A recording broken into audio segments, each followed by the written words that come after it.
Hello, everybody. Hello, welcome on in. I hope you're all having a good morning, good afternoon, good evening, good night, wherever you are in the world. I hope you're all taking care of yourselves. Yes, we are here with reading, as you correctly noted, Emmy. Yeah, we're just gonna relax a little bit, take it nice and easy. Yeah, should be a nice, calm, easy stream today. We're just gonna be carrying on reading some more Good Omens. Had a lot of fun with that so far. But yeah, I'm going to do one thing though. Can keep the audio alerts off while having the visuals come through. So there you go. Hopefully we'll get the gifs and stuff appearing in it. But yes, Emmy, thank you very much for first. I appreciate it, and thank you for your daily check-in. Explosive, welcome in. Thank you for second. And Rolf, thank you very much for third. Dragon, thank you for your daily check-in. Rolf, thank you for yours. And Explosive, thank you for yours as well. Eerie, hello. Welcome on in. I hope you're having a good day as well. Yeah, appreciate your daily check-in.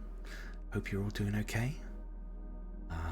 Yeah, I hope my dream team is ready for potentially some more Marvel Rivals on Friday. We'll see how we do. Ah, dear. Put a tea mug on the left hand. Emmy keeps giving me more side quests to do, honestly. What time on Friday? We normally go live after about 8 PM GMT. If you're not around, don't worry too much. I'll probably jump on the server as well afterwards, and I might play some Marvel Rivals on the server as well. So anybody's welcome in the Discord to come and come along, say hello. You can watch, you can chat, you can just lurk. I want to try and do more stuff in the server. Might actually do something tonight. Who knows? After stream, we might just jump on the server and just go into VC for a bit. So yeah, 2 PM for you. Excellent. Nice. Well, like I said, I hope that doesn't interfere with anything. Eerie, if you have plans or anything, then I completely understand. Please don't force yourself to be there, but if you are there, it would be lovely to see you.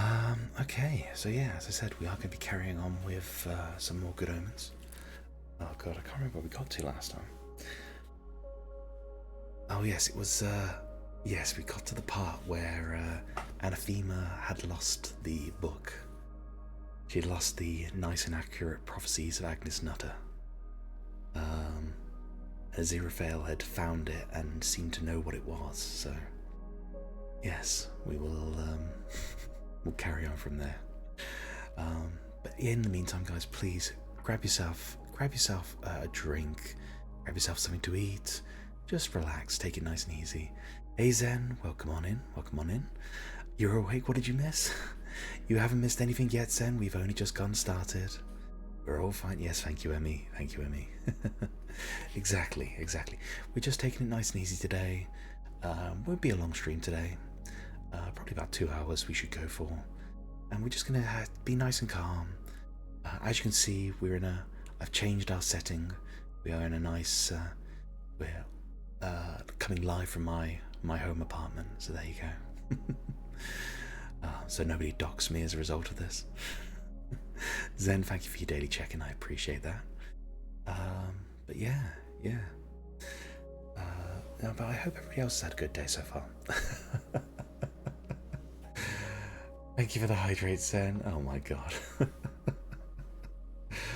I swear, it's one of my favourite things that the Barudo client offers is the hydrate that they do. It's very good. Right, let me have a drink now, hang on.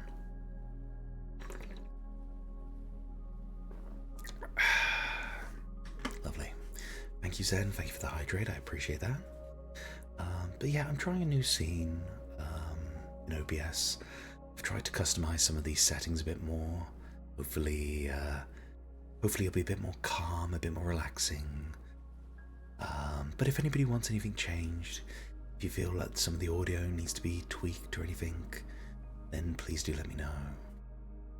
Anyway, in the meantime, I shall get started, and yeah. Aziraphale, like many Soho merchants, who specialized in hard-to-find books for the discerning connoisseur, had a back room. But what was in there was far more esoteric than anything normally found inside a shrink-wrapped bag with a customer who knows what he wants. He was particularly proud of his books of prophecy. First editions, usually, and every one was signed. He'd got Richard Nixon, not the former President of the United States, but the 16th century halfwit, and Martha the Gypsy, and Ignatius Sibylla, and old Otwell Binns. Nostradamus had signed to mine old friend Aziraphale with best wishes. Mother Shipton had spilled drink on his copy, and in a climate-controlled cabinet in one corner was the original scroll in the shaky handwriting of St. John the Divine of Patmos, whose revelation had been the all-time bestseller. Aziraphale had found him a nice chap, if a bit too fond of odd mushrooms. What the collection did not have was a copy of the nice and accurate prophecies of Agnes Nutter, and Aziraphale walked into the room holding it as a keen philatelist might hold a Mauritius blue that had just turned up on a postcard from his aunt. He'd never even seen a copy before, but he'd heard about it. Everyone in the trade, which considering it was a highly specialized trade, meant about a dozen people, had heard of it. Its existence was a sort of vacuum around which all sorts of strange stories had been orbiting for hundreds of years. Aziraphale realized he wasn't sure if you could orbit a vacuum, and didn't care. The nice and accurate prophecies made the Hitler diaries look like, well, a bunch of forgeries. His hands hardly shook at all as he laid it down on a bench, pulled on a pair of surgical rubber gloves, and opened it reverently. Aziraphale was an angel, but he also worshipped books. The title said, "The Knife and Accurate Prophecies of Agnes Nutter," in slightly smaller type, being a certain and preface history from the present day unto the endings of the world, in a slightly larger type, containing therein many diverse wonders and precepts for the wife.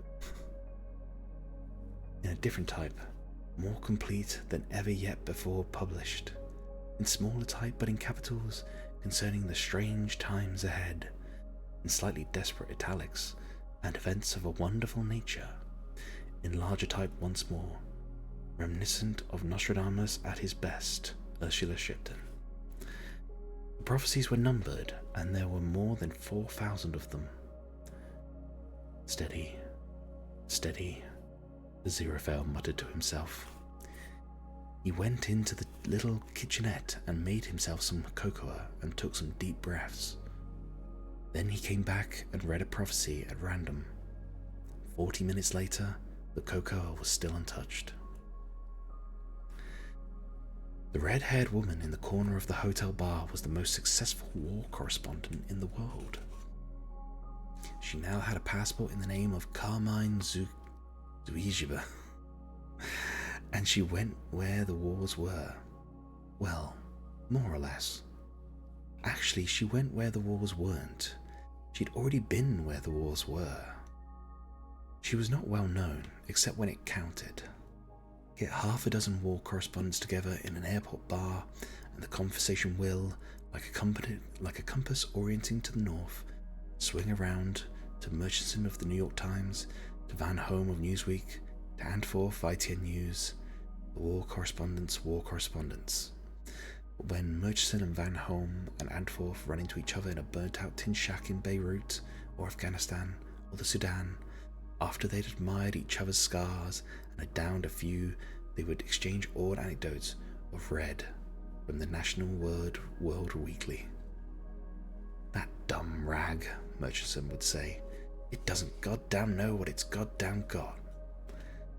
Actually, the National World Weekly did know just what it had got. It had a war correspondent. It just didn't know why. Or what to do with one now it had her. A typical National World Weekly would tell the world how Jesus' face was seen on a Big Mac bun brought by someone from Des Moines. With an artist's impression of the bun, How Elvis Presley was recently sighted working in a burger lord in Des Moines. How listening to Elvis records cured a Des Moines housewife's cancer. How the spate of werewolves infesting the Midwest are the offspring of noble pioneer women. And that Elvis was taken by space aliens in 1976 because he was too good for this world. Remarkably, one of these stories is indeed true. That was the National World Weekly. They sold 4 million copies a week, and they needed a war correspondent like they needed an exclusive interview with the General Secretary of the United Nations. The interview was done in 1983 and went as follows. You're the Secretary of the United Nations then? See. Ever sighted Elvis? So they paid Red a great deal of money to go and find wars, and ignored the bulging, badly typed envelopes she sent them occasionally from around the globe to justify her generally fairly reasonable expenses claims. They felt justified in this because, as they saw it, she really wasn't a very good war correspondent. Although she was undoubtedly the most attractive, which counted for a lot on the National World Weekly. Her war reports were always about a bunch of guys shooting at each other, with no real understanding of the wider political ramifications, and more importantly, no human interest. Occasionally, they would hand one of her stories over to a rewrite man to fix up. Quote, Jesus appeared to 9-year-old Manuel Gonzalez during a high-pitched battle on the Rio Concorsa and told him to go home because his mother worried about him. I knew it was Jesus, said the brave little child, as he looked like he did when his picture miraculously appeared on my sandwich box. End quote. Mostly, the National World Weekly left her alone and carefully filed her stories in the rubbish bin. Murchison and Van Holm and Antwerp didn't care about this. All they knew was that whenever a war broke out, Red was there first, particularly before. How does she do that? They would ask each other incredulously. How the hell does she do it? And their eyes would meet and silently say, if she was a car, she'd be made by Ferrari. She's the kind of woman you'd expect to see as the beautiful consort to the corrupt generalissimo of a collapsing third world country, and she hangs around with guys like us. We're the lucky guys, right? Red just smiled and brought another round of drinks for everybody on the National World Weekly, and watched the fights break out around her, and smiled. She'd been right. Journalism suited her. Even so, everyone needs a holiday, and Red was on her first in 11 years. She was on a small Mediterranean island which made its money from the tourist trade, and that in itself was odd. Red looked to be the kind of woman who, if she took a holiday on any island smaller than Australia, would be doing so because she was friends with the man who owned it. And had you told any islander a month before that war was coming, he would have laughed at you and tried to sell you a raffia work wine holder or a picture of the bay done in seashells. That was then. This was now. Now, a deep religio-political divide concerning which of 4 small mainland countries they weren't actually a part of had split the country into 3 factions, destroyed the statue of Santa Maria in the town square, and done for the tourist trade. Hey Sakura, how's it going? Welcome on in. Thank you very much for the raid. I appreciate it. I hope you had a good stream. Incoming. Thank you for the heads up, Emmy. I appreciate that. We are just doing a little bit of story time today. But yeah, I appreciate you coming in. If you need to do any self-care stuff after stream, please go ahead and do so. But if you want to hang around and lurk, you're more than welcome to do that as well. I was lurking in both streams. Emmy, always glad to see people showing support. But yeah, we are carrying on reading Good Omens. Again, one of my favourite books. So I have already read this, but it is an excellent book. Very entertaining.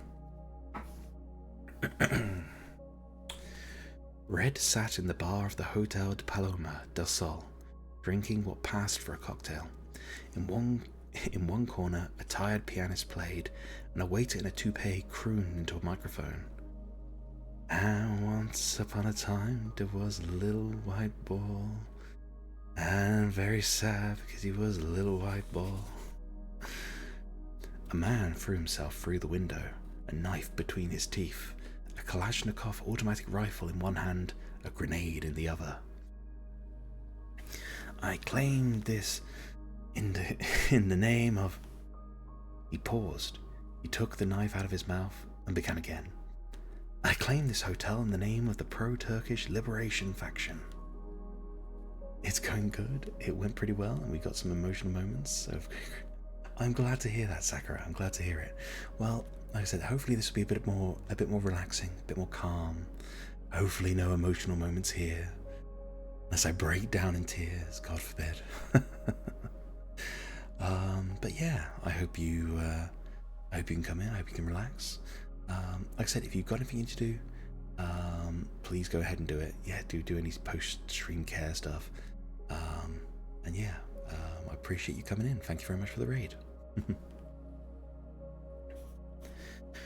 The last two holidaymakers remaining on the island, Mr. and Mrs. Thomas Freffel of 9 The Elms, Pagnington. They always maintained that one of the nice things about going on holiday was not having to read the newspapers or listen to the news, just getting away from it all, really. And due to a tummy bug contracted by Mr. Freffel, and Miss Freffel rather overdoing it in the sun for their first day, this was their first time out of their hotel room for a week and a half. The last two holidaymakers climbed underneath their table. Red unconcernedly withdrew the maraschino cherry from her drink, put it to her scarlet lips, and sucked it slowly off its stick in a way that made several men in the room break into a cold sweat. The pianist stood up, reached into his piano, and pulled out a vintage submachine gun. "This hotel has already been claimed by the pro-Greek Territorial Brigade," he screamed. "Make one false move, and I shoot out your living daylight." There was a motion at the door. A huge, black-bearded individual with a golden smile and a genuine antique Gatling gun stood there, with a cohort of especially huge, although less impressively armed men behind him. Fatality, thank you very much for the follow. I appreciate that. Hey, we hit our follower goal. Excellent. That's lovely to see. Oh, I appreciate you coming in. Thank you for joining us today. I hope you're having a wonderful day. We are hopefully just taking things nice and easy and calm today. I'm just going to be reading Good Omens to you. It's one of my favourite books. I very much enjoy it. But yeah, thank you for coming in and thank you very much for the follow. I hope you enjoy your time here.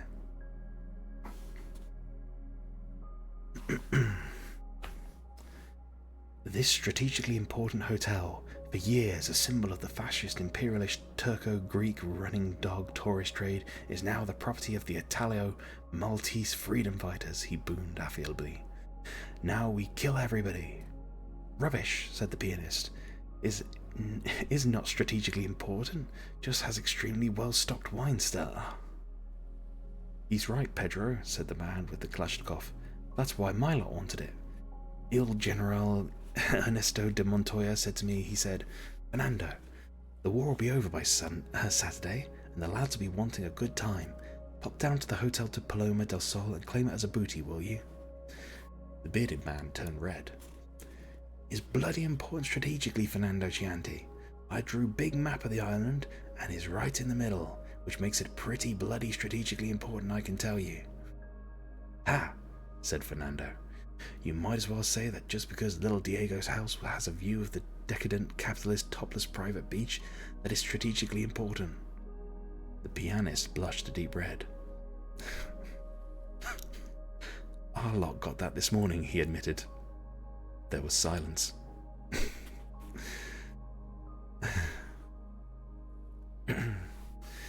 Ellie, your voice is lovely. I thank you very much. I appreciate that. I hope you're able to relax a bit. Just take it nice and easy. It's very sweet to say. Oh, gonna have me blushing now. If in bed you will fall asleep. Well, we will see. We will see. Hopefully I won't put you guys to sleep too much. but I hope I can help you relax at least anyway. Hey, Little Lottie Wanders, thank you very much for the follow as well. I appreciate you being here. I hope you're having a good day. Yes, we are just doing some nice story time, some nice book reading. And yeah, I hope you all enjoy. I can imagine that.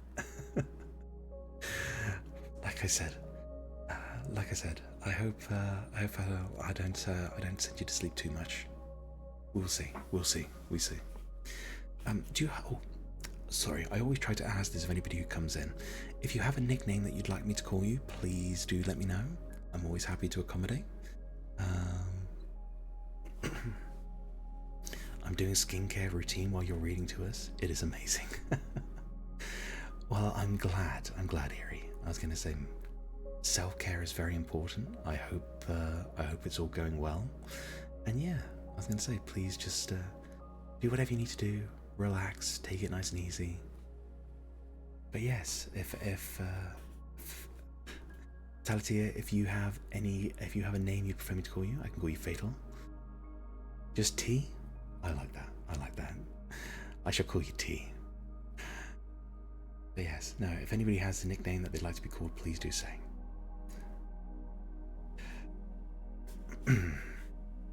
There was a silence. In the silence was a faint, silken rasping. Red had uncrossed her legs. The pianist's Adam Apple bobbed up and down. Well, it's pretty strategically important, he managed, trying to ignore the woman on the bar stool. I mean, if someone landed a submarine on it, you want to be somewhere you could see it all. Silence. Well, it's a lot more strategically important than this hotel anyway. Finished. Petra coughed ominously. The next person who says anything at all, is dead. He grinned, hefted his gun. Right. Now, everyone against the far wall. Nobody moved. They weren't listening to him anymore. They were listening to a low, indistinct murmuring from the hallway behind him, quiet and monotonous. There was some shuffling among the cohort in the doorway.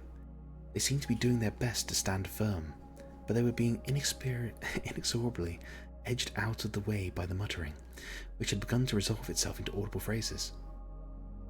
Don't mind me, gents. What a night, eh? 3 times around the island, nearly didn't find the place. Someone doesn't believe in signposts, eh? Still, found it in the end.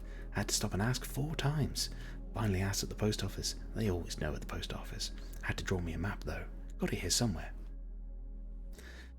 Sliding serenely past the men with guns, like a pike through a trout pond, came a small, bespectacled man in a blue uniform, carrying a long, thin, brown paper-wrapped parcel tied with string.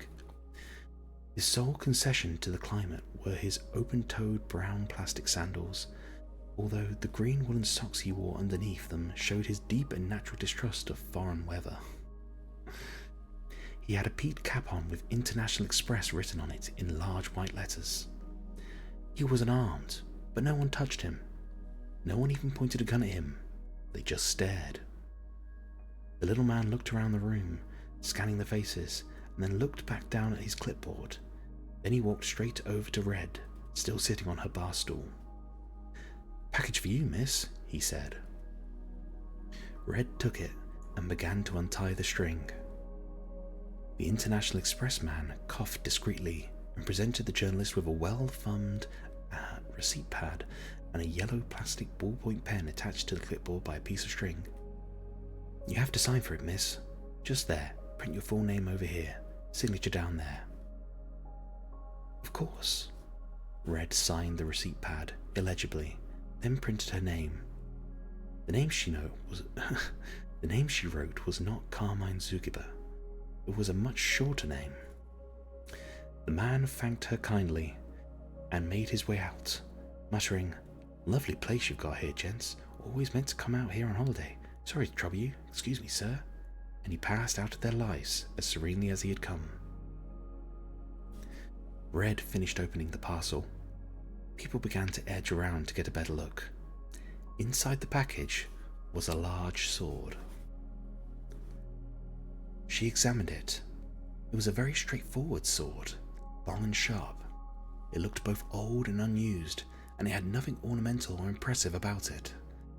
This was no magical sword, no mystic weapon, and no mystic weapon of power and might. It was very obviously a sword created to slice, chop, cut, preferably kill, but failing that, irreparably maim a very large number of people indeed. It had an indefinable aura of hatred and malice. Red clasped the hilt in her exquisitely manicured right hand and held it up to eye level. The blade glinted. "All right," she said, stepping down from the stool. "Finally." She finished the drink, hefted the sword over one shoulder, and looked around at the puzzled factions who now encircled her completely. "Sorry to run out on you chaps," she said. "Would love to stay and get to know you better." The men in the room suddenly realized that they didn't want to know her better. She was beautiful, but she was beautiful in the way a forest fire was beautiful. Something to be admired from a distance, not up close. And she held her sword, and she smiled like a knife. There were a number of guns in the room, and slowly, tremblingly, they were focused on her chest, and her back, and her head.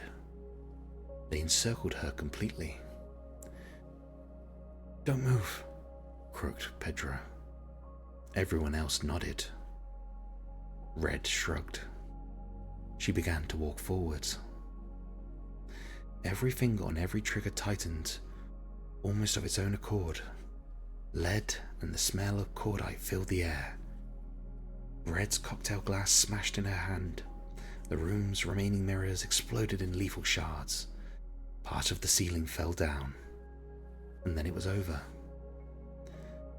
Red turned and stared at the bodies surrounding her, as if she hadn't the faintest idea of how they came to be there.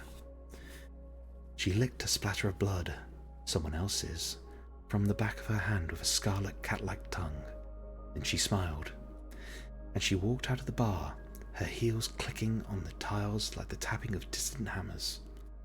The two holidaymakers climbed out from under the table and surveyed the carnage. "This wouldn't have happened if we'd gone to Torremolinos, like we usually do," said one of them plaintively. "Foreigners," signed the other. "They're just not like us, Patricia." "That settles it then. Next year we go to Brighton," said Mrs. Freville, completely missing the significance of what had just happened. What just happened meant there wouldn't be any next year. It rather lowered the odds on there being any next week to speak of. "Guys, we have an ad break coming in. I'm going to put this onto the BRB screen. Guys, please take a 2-3 minute break to grab a drink, get some food, stretch your legs, do whatever you need to do, and then we'll be back for an hour where we can just chill and relax and carry on reading." It's not how you do it. Well, that's how I did it. Oh god, can we fly through the window or something? Nope. Okay, that's fine. That's fine. We may have actually just clipped out of bounds a bit. I think I broke the game. Oh no. We've totally clipped out of the game. How can I get out of here? Oh god, yeah, we oh god. Oh god. Guys, I've broken it. Oh god, I've broken it.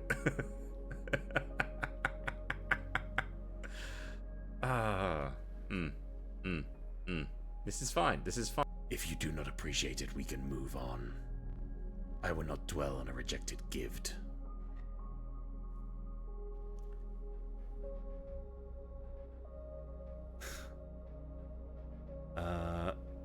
Oh wait, is that Twitch? Oh my god. Say Twitch staff. Sorry guys. Ignore the eye stabbing. That's completely accidental. Whoopsie guys. I feel like it's tough to ignore Z stabbing. Yeah. It's fine. Wait, was I followed? Oh, Nico. I didn't realize you were a staff member. Please don't blame me for stabbing myself. It's so bad. Welcome in. Yes, appreciate you being here. Get out of here. No, you're not getting anything from me tonight. No. Come here. You cannot butter me up. No. Come here. No, you got me backed up in a corner. Oh no, Chad. Help me. Help me, he's got me back in the corner. Oh no, this is so tragic. This is so tragic. This is so tragic. You seem really broken up. What am I gonna do? I could do the anime trope, be like the. Oh. Oh hey. You good? Wow, spicy. Wow. Look, chat's feeling uncomfortable. You did this. You started this. Okay, it's fine. It's fine. Let me try doing the. Let me try and do. Hang on. Give me 2 seconds. Wait.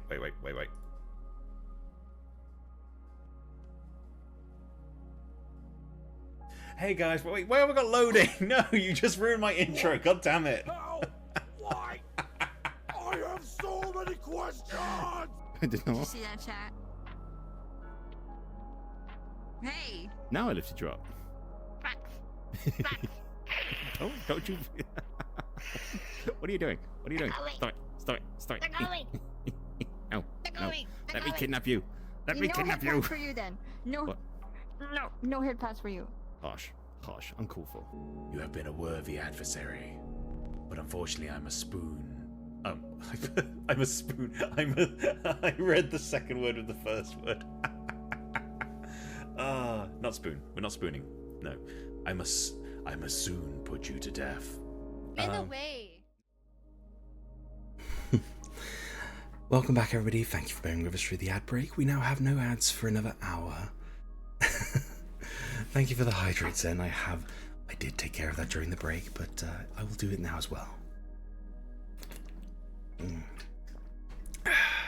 Lovely. Thank you for that, Zen. I appreciate it. Yes.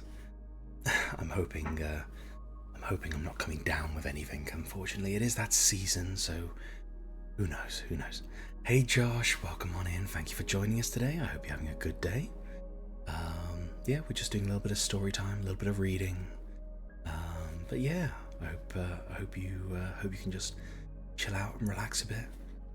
And yeah, appreciate you being here.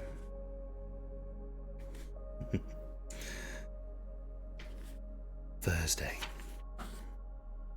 There was a newcomer in the village. New people were always a source of interest and speculation among them. It didn't matter what the four had called their gang over the years, the frequent name changes usually being prompted by whatever Adam had happened to have read or viewed the previous day.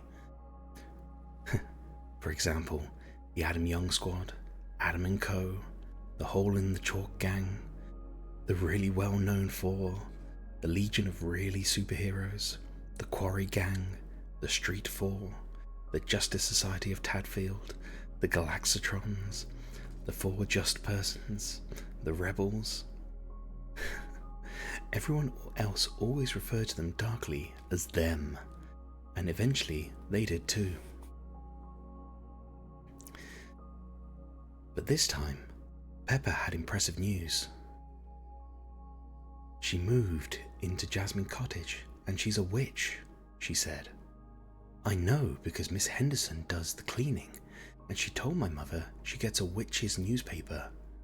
She gets loads of ordinary newspapers too, but she gets this special witch's one.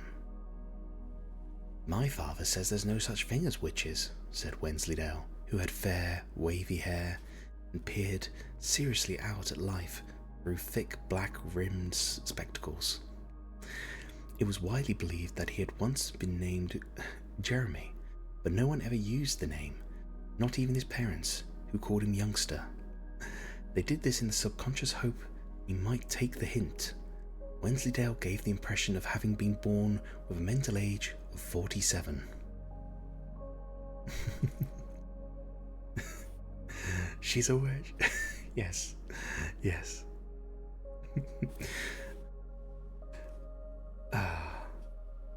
Yes, I do love. I love a bit of Monty Python. One of my favourite sketches is that one from the Holy Grail. She's a witch. She's a witch. Bada bada.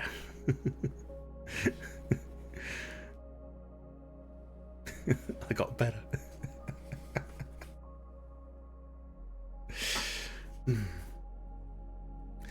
I've got to say, my favourite thing about that scene is the part where he takes so long to answer He takes so long to answer the question.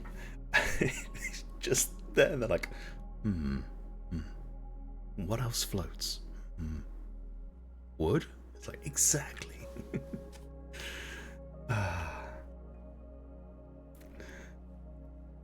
Honestly. I don't see why not, said Brian, who had a wide, cheerful face and an apparently permanent layer of grime. I don't see why witches shouldn't have their own newspaper, with stories about all the latest spells and that. My father gets Angler's Mail, and I bet there's more witches than anglers. It's called Psychic News, volunteered Pepper. That's not witches, said Wensleydale. My aunt has that.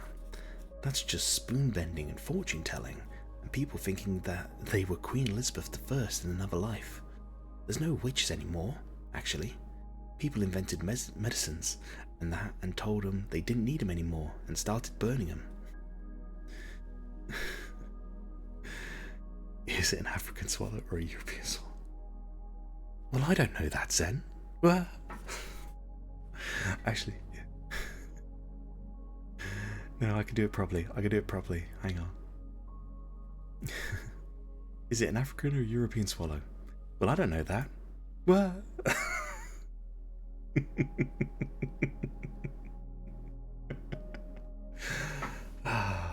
Sorry. I couldn't not do that in that situation.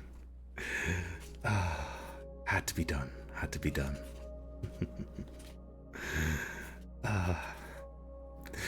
Too right, Eerie, too right. You're more than welcome here.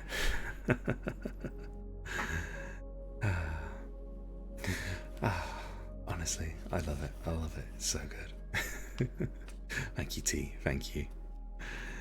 Eating the fox, yes. Always eating the fox.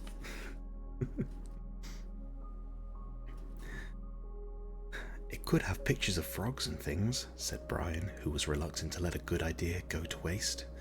And road tests of broomsticks. And a cat's column.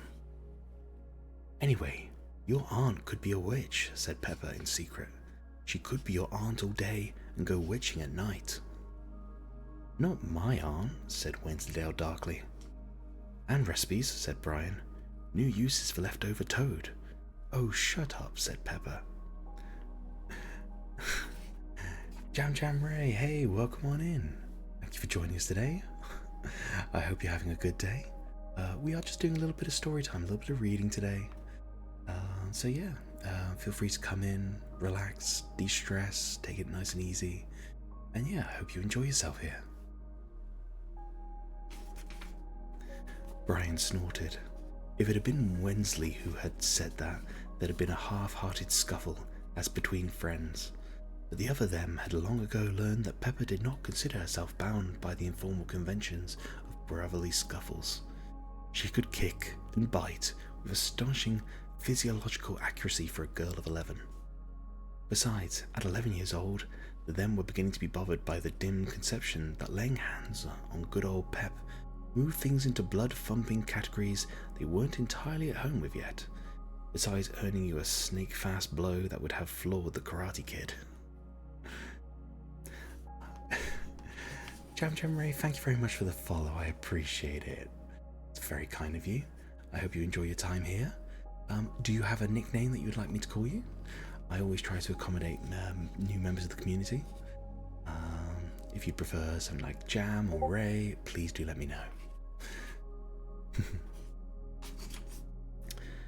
But she was good to have in your gang. They remembered with pride the time when Greasy Johnson and his gang had taunted them for playing with a girl. Pepper had erupted with a fury that had caused Greasy's mother to come around that evening and complain. Greasy Johnson was a sad and oversized child. There's one in every school, not exactly fat, but simply huge and wearing almost the same size clothes as his father. Paper tore under his tremendous fingers, pens shattered in his grip.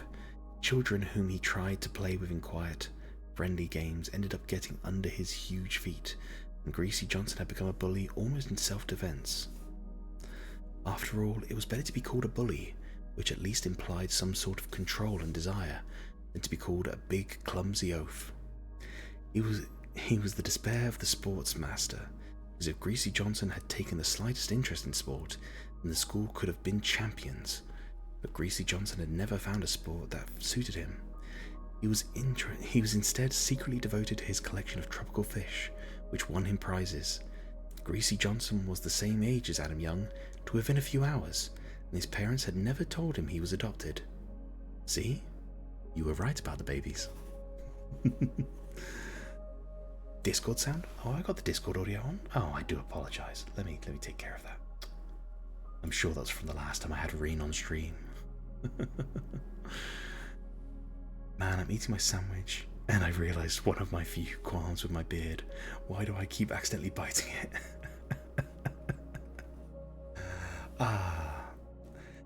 Hey, it happens to everybody. It happens to everybody. I wouldn't worry, Zen. Don't worry. It's all fine.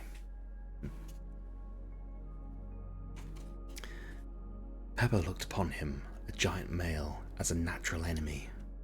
She herself had short red hair and a face which was not so much freckled as one big freckle with occasional areas of skin. Pepper's given first names were Pippin, Galadriel, Moonchild. She had been given them in a naming ceremony in a muddy valley field that contained 3 sick sheep and a number of leaky polythene teepees. Her mother had chosen the Welsh valley of Pantygild as the ideal site to return to nature. 6 months later, sick of the rain, the mosquitoes, the men, the tent-trampling sheep who ate first the whole commune's marijuana crop, and then its antique minibus. And by now, beginning to glimpse why almost the entire drive of human history had been an attempt to get as far away from nature as possible, Pepper's mother returned to Pepper's surprised grandparents in Tadfield, brought a bra, and enrolled in a sociological course with a deep sigh of relief. God, that was a mouthful. I swear, sometimes. I've read this so many times, and it still makes me laugh at times, I swear. There was only 2 ways a child can go with a name like Pippin, Galadriel, Moonchild, and Pepper had chosen the other one. The free male them had learned this on their first day of school in the playground at the age of 4. They had asked her name, and all innocent, she had told them. Subsequently, a bucket of water had been needed to separate Pippin, Galadriel, Moonchild's teeth from Adam's shoe. Wensleydale's first pair of spectacles had been broken, and Brian's sweater needed 5 stitches. The them were together from then on, and Pepper was Pepper forever, except to her mother, and when they were feeling especially courageous, and the them were almost out of earshot, Greasy Johnson and the Johnsonites, the village's only other gang. Adam drummed his heels on the edge of the milk crate and was doing the office of a seat, listening to this bickering with the relaxed air of a king listening to the idle chatter of his courtiers. He chewed lazily on a straw. It was a Thursday morning. The holidays stretched ahead, endless and unsullied. They needed filling up. He let the conversation float around him like the buzzing of grasshoppers, or more precisely, like a prospector watches the churning gravel for a glint of useful gold. In our Sunday paper, it said there was thousands of witches in the country, said Brian, worshipping nature and eating health food and that, so I don't see why we shouldn't have one round here. They were flooding the country with a wave of mindless evil, it said. What? By worshipping nature and eating health food, said Wensleydale. That's what it said. Them gave this due consideration. They had once, at Adam's instigation, tried a health food diet for a whole afternoon. Their verdict was that you could live very well on healthy food, provided you had a big cooked lunch beforehand. Brian leaned forward conspiratorially. And it said they dance round with no clothes on, he added. They go up on hills and Stonehenge and stuff, dance with no clothes on. This time, the consideration was more thoughtful.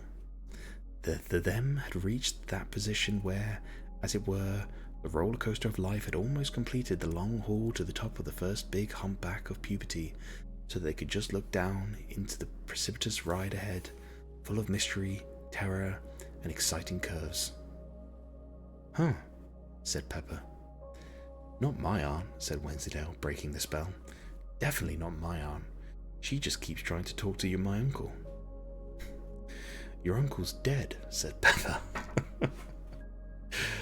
So roundabout, so straight to the point, honestly. She says he still moves a glass about, said Wensleydale defensively.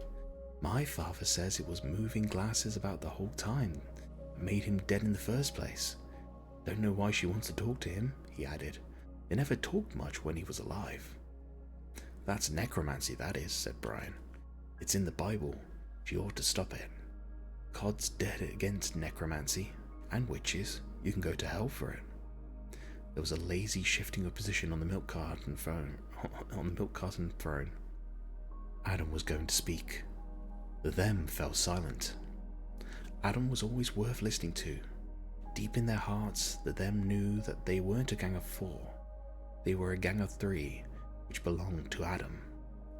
But if you wanted excitement and interest and crowded days, and every them would prize a lowly position in Adam's gang above leadership of any other gang anywhere. Don't see why everyone's so down on witches, Adam said. The them glanced at one another. This sounded promising. Well, they blight crops, said Pepper, and sink ships, and tell you if you're going to be king and stuff, and brew up stuff with herbs. My mother uses herbs, said Adam. So does yours. Oh, those are all right, said Brian, determined not to lose his position as occult expert. I expect God said it was all right to use mint and sage and so on. Stands to reason there's nothing wrong with mint and sage.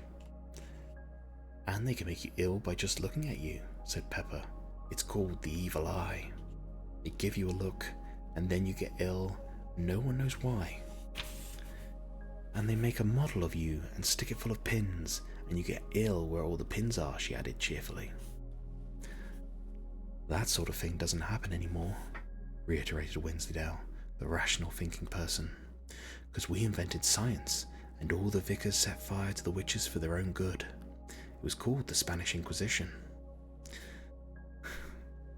And now I expect somebody in the chat to go, nobody expects the Spanish Inquisition.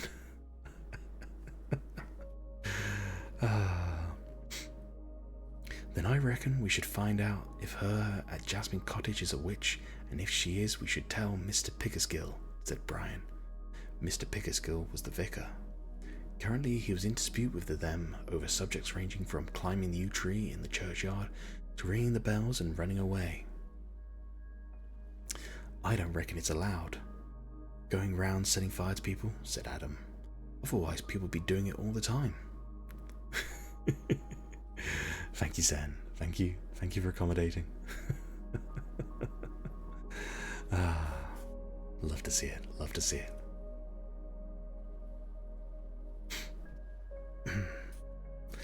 It's all right if you're religious, said Brian reassuringly. And it stops the witches from going to hell. So I expect they'd be quite grateful if they understood it properly. Can't see Picky setting fire to anyone, said Pepper. Oh, I don't know, said Brian meaningfully. Not actually setting them on actual fire, sniffed Pepper. He's more likely to tell their parents and leave it up to them if anyone's going to be set on fire or not. Them shook their heads in disgust at the current low standards of ecclesial responsibility. Then the other 3 looked expectantly at Adam. They always looked expectantly at Adam. He was the one that had the ideas. Perhaps we ought to do it ourselves, he said. Someone ought to be doing something if there's all these witches about. It's like that neighborhood watch scheme. Neighborhood witch, said Pepper. No, said Adam coldly. But we can't be the Spanish Inquisition, said Wensleydale. We're not Spanish. I bet you don't have to be Spanish to be the Spanish Inquisition, said Adam. I bet it's like Scottish eggs or American hamburgers. It just has to look Spanish. We've just got to make it look Spanish. Then everyone will know it's the Spanish Inquisition. There was silence. was broken by the cracking of one of the empty crisp packets that accumulated whenever Brian was sitting. They looked at him. "I've got a bullfight poster with my name on it," said Brian slowly. Lunchtime came and went. The new Spanish Inquisition reconvened. The head inquisitor inspected it critically. "What are those?" he demanded. "You click them together when you dance," said Wensleydale, a shade defensively. "My aunt brought them back from Spain years ago. They're called maracas, I think. They've got a picture of a Spanish dancer on them. Look." "What's she dancing with a bull for?" said Adam. "That's to know it's Spanish," said Wensleydale. Adam let it pass. The bullfight poster was everything Brian had promised. Pepper had something rather like a gravy boat made out of raffia. "It's for putting wine in," she said defiantly. "My mother brought it back from Spain." "It hasn't got a bull on it," said Adam severely. "He doesn't have to," Pepper countered, moving just ever so slightly into fighting stance. Adam hesitated. His sister Sarah and her boyfriend had also been to Spain. Sarah had returned with a very large purple toy donkey, which, while definitely Spanish, did not come up to what Adam instinctively felt should be the tone of the Spanish Inquisition. The boyfriend, on the other hand, had brought back a very ornate sword, which, despite its tendency to bend when picked up and go blunt when asked to cut paper, proclaimed itself to be made of Toledo steel. Adam had spent an instructive half hour with the encyclopedia and felt that this was just what the Inquisition needed.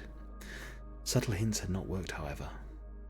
In the end, Adam had taken a bunch of onions from the kitchen. They might have been Spanish, but even Adam had to concede that, as to call for the inquisitorial premises, they lacked that certain something. He was in no position to argue too vehemently about raffia wine holders. "Very good," he said. "You're certain they're Spanish onions?" said Pepper, relaxing. "Of course," said Adam. "Spanish onions. Everyone knows that." "They could be French," said Pepper doggedly. "France is famous for onions." "It doesn't matter," said Adam, who was getting fed up with onions. "France is nearly Spanish, and I don't expect witches know the difference. What with spending all their time flying around at night, it all looks like the continent of witches. Anyway, if you don't like it, you can jolly well go and start your own Inquisition anyway." For once, Pepper didn't push it further. She'd been promised the post of head torturer. No one doubted who was going to be chief inquisitor. Wensleydale and Brian were less enthralled with their roles of inquisitorial guards. "Well, you don't know any Spanish," said Adam, whose lunch hour had included 10 minutes with a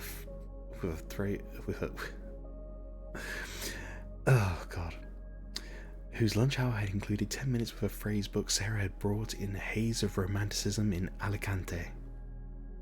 "That doesn't matter, because actually you have to talk in Latin," said Wensleydale, who had also been doing some slightly more accurate lunchtime reading. "And Spanish," said Adam firmly. "That's why it's the Spanish Inquisition." "I don't see why it shouldn't be a British Inquisition," said Brian. "Don't see why we should have fought the Armada and everything just to have their smelly Inquisition." This had been slightly bothering Adam's patriotic sensibilities as well. "I reckon," he said, "that we should sort of start Spanish and then make it the British Inquisition when we've got the hang of it. Now," he added, "the Inquisitorial Guard will go and fetch the first witch, por favor." The new inhabitant of Jasmine Cottage would have to wait, they decided. What they needed to do was start small and work their way up. "Art thou a witch, Ole?" said the chief inquisitor. "Yes," said Pepper's little sister, who was 6 and built like a small golden-haired football. "You mustn't say yes. You've got to say no," hissed the head torturer, nudging the suspect. "And then what?" demanded the suspect. "And then we torture you to make you say yes," said the head torturer. "I told you, it's good fun, the torturing. It doesn't hurt. Hasta la vista," she added quickly. The little suspect gave the decor of the Inquisitorial headquarters a disparaging look. There was a decidedly odor of onions. "Ah," she said, "I want to be a witch, with a warty nose, and a green skin, and a lovely cat. I'd call it Blackie, and lots of potions, and..." Head Torturer nodded to the Chief Inquisitor. "Look," said Pepper desperately, "no one's saying you can't be a witch. You just have to say you're not a witch.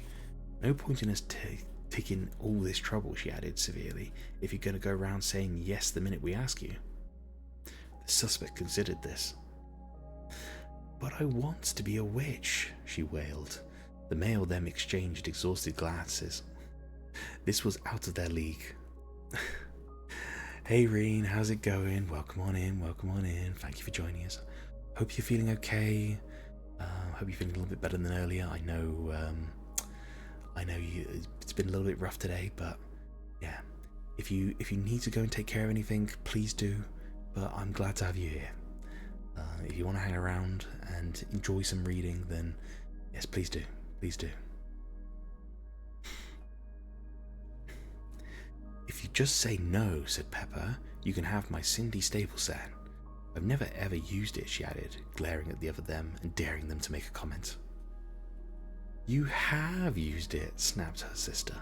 "I've seen it, and it's all worn out, and the bit where you put the hay is broke, and..." Adam gave a magisterial cough.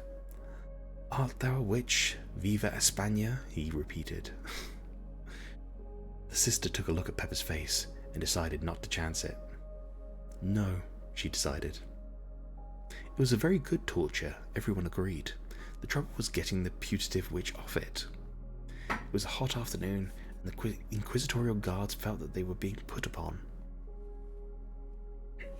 "Don't see why me and Brother Brian should have to do all the work," said Brother Wensleydale, wiping the sweat off his brow. "I reckon it's about time she got off and we had a go. Benedictine in a decanter." "Why have we stopped?" demanded the suspect, water pouring out of her shoes. It had occurred to the Chief Inquisitor during his research that the British Inquisition was probably not yet ready for the reintroduction of the Iron Maiden and the Choke Pear, but an illustration of a medieval ducking stool suggested that it was tailor-made for the purpose. All you needed was a pond and some planks and a rope. It was the sort of combination that always attracted them, who never had much difficulty in finding all three. Thank you for the shout-outs, Rena. I appreciate it.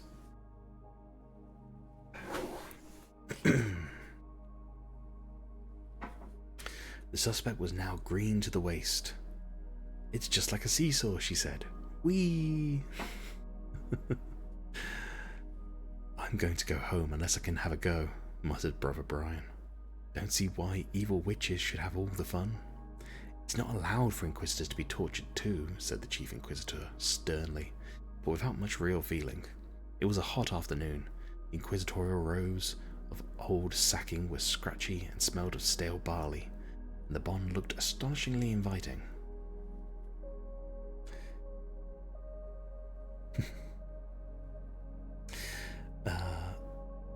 All right, he said, and turned to the suspects. "You're a witch, all right? Don't do it again. And now you get off and let someone else have a turn. Olé," he added. "What happens now?" said Pepper's sister. Adam hesitated. Setting fire to her would probably cause no end of trouble, he reasoned. Besides, she was too soggy to burn.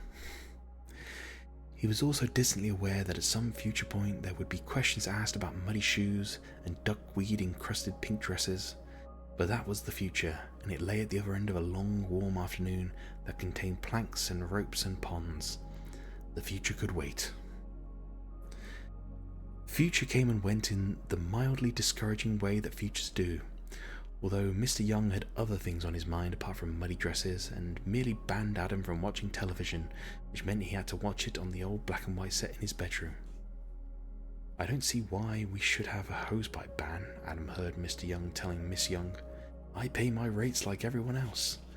Garden looks like the Sahara Desert. I'm surprised there was any water left in the pond. I blame it on the lack of nuclear testing myself. Used to get proper summers when I was a boy. used to rain all the time. That had been yesterday. Now Adam slouched alone along the dusty lane. It was a good slouch.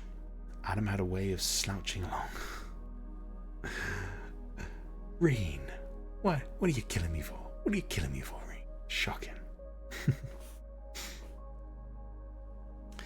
Adam had a way of slouching along that offended all right-thinking people. It wasn't that he just allowed his body to droop. He could slouch with inflections, and now the set of his shoulders reflected the hurt and bewilderment of those unjustly thwarted in their selfless desire to help their fellow men. That looked funny. I know, Reen. I know. Honestly, you get far too much enjoyment flinging me off into the distance. Shocking. Dust hung heavy on the bushes. Serve everyone right if the witches took over the whole country and made everyone eat health food and not go to church and dance around with no clothes on, he said, kicking a stone. He had to admit that, except perhaps for the health food, the prospect wasn't too worrying. You yes, Reen, you yes. I bet if they'd just let us started properly, we could have found hundreds of witches, he told himself, kicking a stone.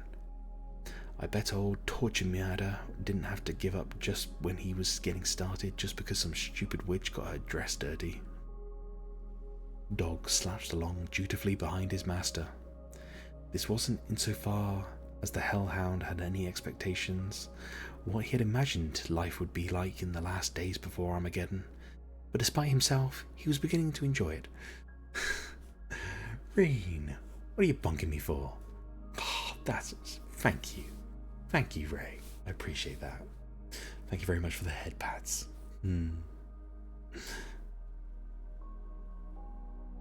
See, Reen? You can be nice. Oh, Reen, that's very sweet of you. Oh. You can call me Jam Jam? I will call you Jam Jam. Thank you. No. Too sweet to me, Reen. Too sweet to me.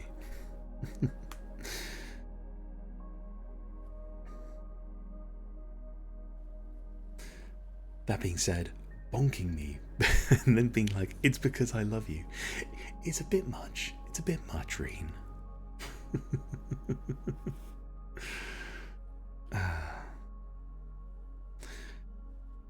He heard his master say, bet even the Victorians didn't force people to have to watch black and white television.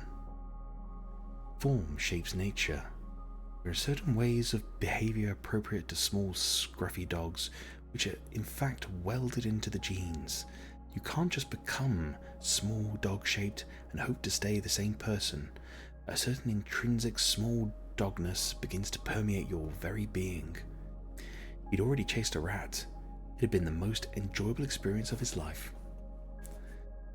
Serve 'em right if we're all overcome by evil forces, his master grumbled. And then there were cats, thought Dog. He'd surprised the huge ginger cat from next door and had attempted to reduce it to the cowering jelly by means of the usual glowing stare and deep-throated growl which had always worked on the damned in the past. This time they earned him a whack on the nose that had made his eyes water. Cats, Dog considered, were clearly a lot tougher than lost souls. He was looking forward to a further cat experiment, which he'd planned would consist of jumping around and yapping excitedly at it. It was a long shot, but it might just work. I'm always nice to you? You can't say you're always nice to me after bonking me on the head, Reen. Shocking. Well, if Reen doesn't want to be nice, what if Reen doesn't want to be nice? This is what I mean. Zen.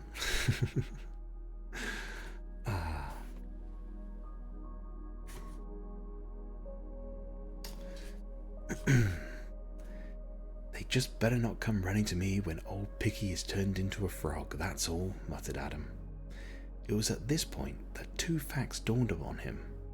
One was that his disconsolate footsteps had led him past Jasmine Cottage. The others was that someone was crying.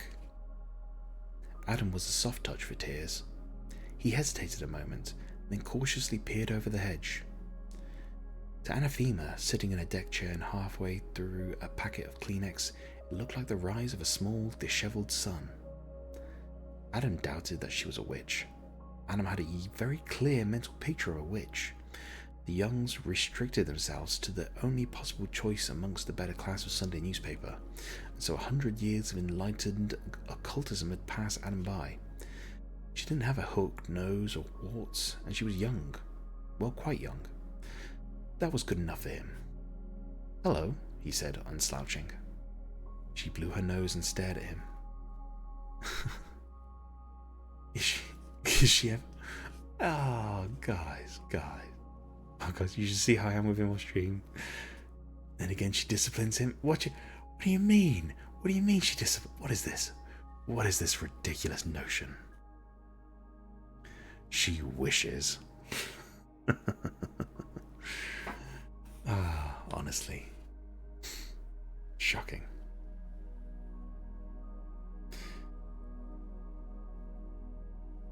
What was looking over the hedge should be described at this point. What Anathema saw was, she said later, something like a prepubescent Greek god, or maybe a biblical illustration, one which showed muscular angels doing some righteous smiting. It was a face that didn't belong in the 20th century. It was thatched with golden curls which glowed. Michelangelo should have sculpted it. He probably would not have included the battered sneakers, frayed jeans, or grubby t-shirt though. "Who are you?" she said. "I'm Adam Young," said Adam. "I live just down the lane." "Oh, yes, I've heard of you," said Anathema, dabbing at her eyes. Adam preened. "Miss Henderson said I was to be sure to keep an eye out for you," she went on. "I'm well known around here," said Adam. "She said you were born to hang," said Anathema. Adam grinned. Notoriety wasn't as good as fame, but was heaps better than obscurity. "Well, in the Reen, behave. So inappropriate. Not in my Christian channel as well."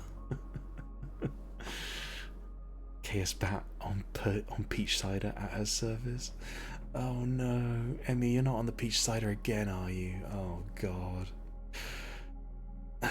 My sweet sugar baby. What is this? What is... Reen, you've never said that to me once. Oh dear. Hey Bob, welcome on in. Hope you're having a good day. Thank you for joining us. Hope you're doing alright. Oh, actually, that's a good point. Bob, seeing as you're here, we might be having the Dream Team back again on Friday for some more Marvel Rivals. So if you're around Friday, around 8 PM GMT time, you know, there may be a slot open if you want. Oh please, I'm always in peach cider. I'm very aware of that, Emmy. I'm very aware of that. Well, I'm starting today. No, Reen, no. I am not being called. I'm not being called your sweet sugar baby. I can't be a sugar baby when I'm your sugar daddy anyway. What do you think, chat? Am I Reen's sugar daddy? With and without alcohol. Yes, I know, Emmy, I know. You are chaos bat mode all the time. No, Reen, you don't seem happy. Ah, I see. Seems like I've struck a nerve.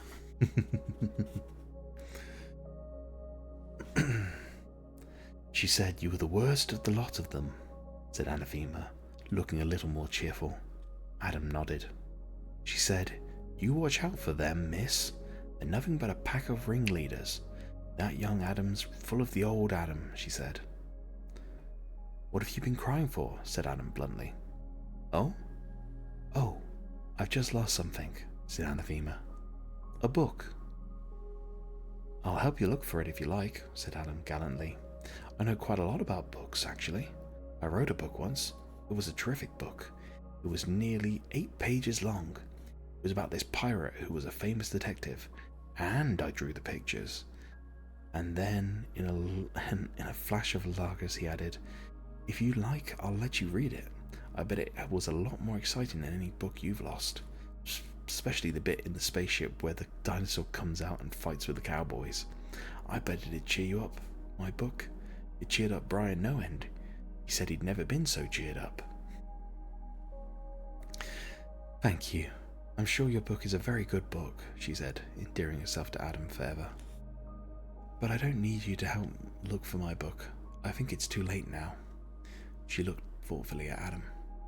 "I expect you know this area very well," she said. "For miles and miles," said Adam. "You haven't seen 2 men in a big black car," said Anathema. "Did they steal it?" said Adam, suddenly full of interest. Foiling a gang of international book thieves would make a rewarding end to the day. "Not really. Sort of. I mean, they didn't mean to.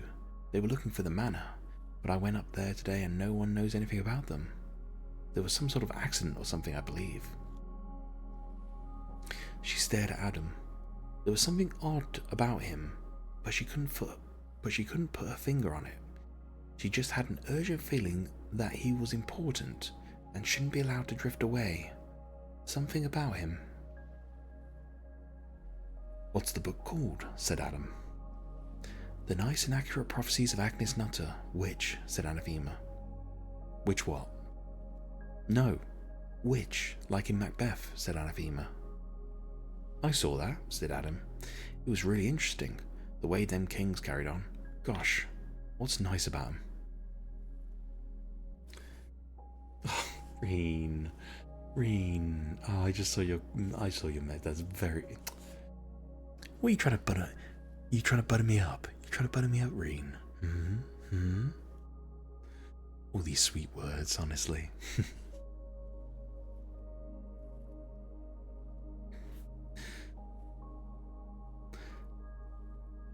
Nice used to mean, well, precise or exact. Definitely something strange. A sort of laid-back intensity. You started to feel that if he was around. Then everyone else, even the landscape, was just background. She'd been here a month, except for Miss Henderson, who in theory looked after the cottage and probably went through her things given half a chance. She hadn't exchanged more than a dozen real words with anyone. She let them think she was an artist.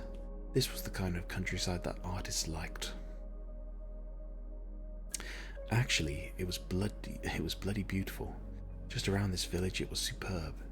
If Turner and Lancier had met Samuel Palmer in a pub and worked it all out, and then got Stubbs to do the horses, it couldn't have been better.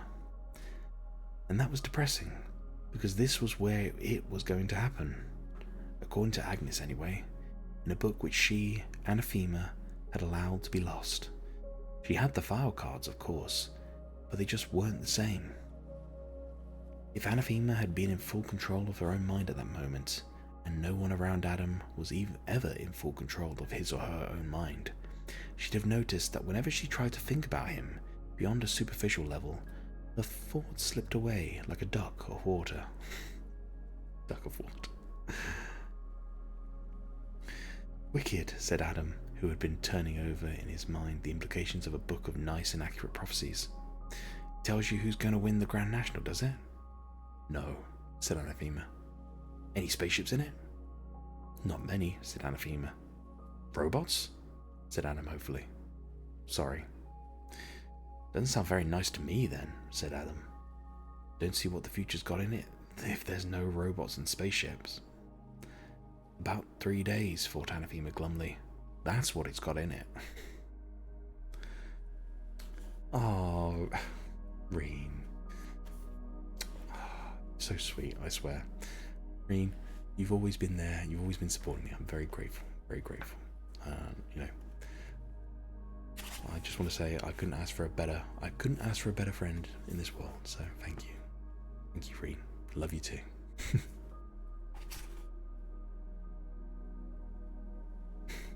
Yes, we love the cozy vibes here. We love the cozy vibes. Jam Jam, you're a pumpkin? Nothing wrong with being a pumpkin.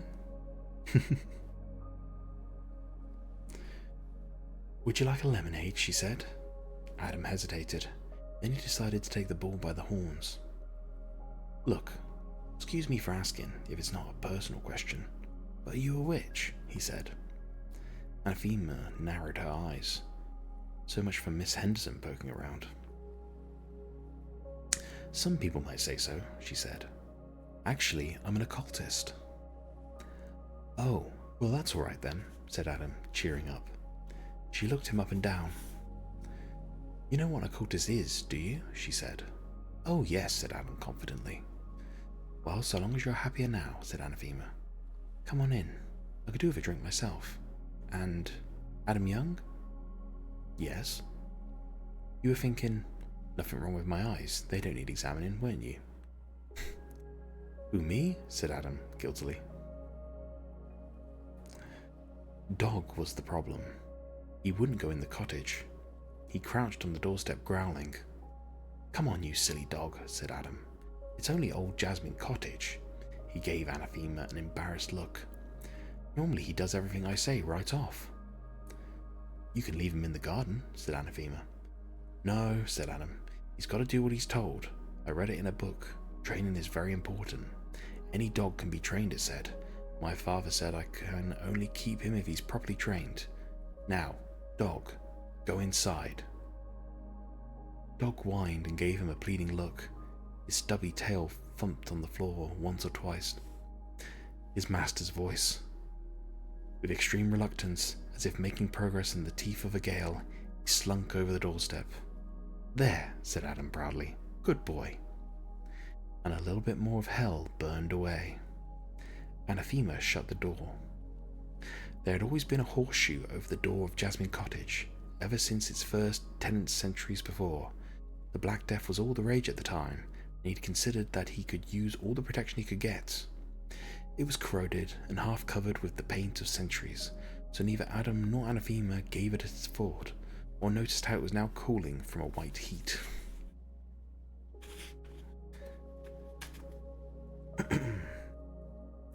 Aziraphale's cocoa was stone cold. The only sound in the room was the occasional turning of a page. Every now and again there was a rustling at the door when prospective customers of intimate books next door mistook the entrance. He ignored it. Occasionally he would very nearly swear. Anathema hadn't really made herself at home in the cottage. Most of her implements were piled up on the table. It looked interesting. It looked, in fact, though a voodoo priest had just had the run of a scientific equipment store. Brilliant, said Adam, prodding at it. What's the thing with the 3 legs? It's a theodolite, said Anathema from the kitchen. It's for tracking ley lines. Who are they then? Said Adam. You told him. Core, he said. Are they? Yes. All over the place? Yes. I've never seen them. Amazing. There being all these invisible lines of force around, and me not seeing them. Adam didn't often listen, but he spent the most enthralling 20 minutes of his life, or at least of his life that day.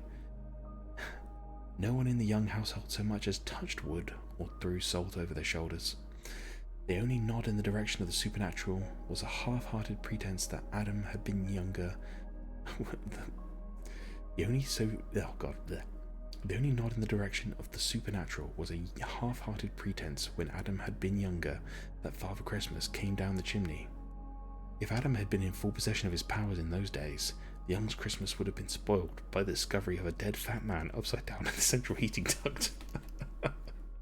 Oh, that's terrible. I swear.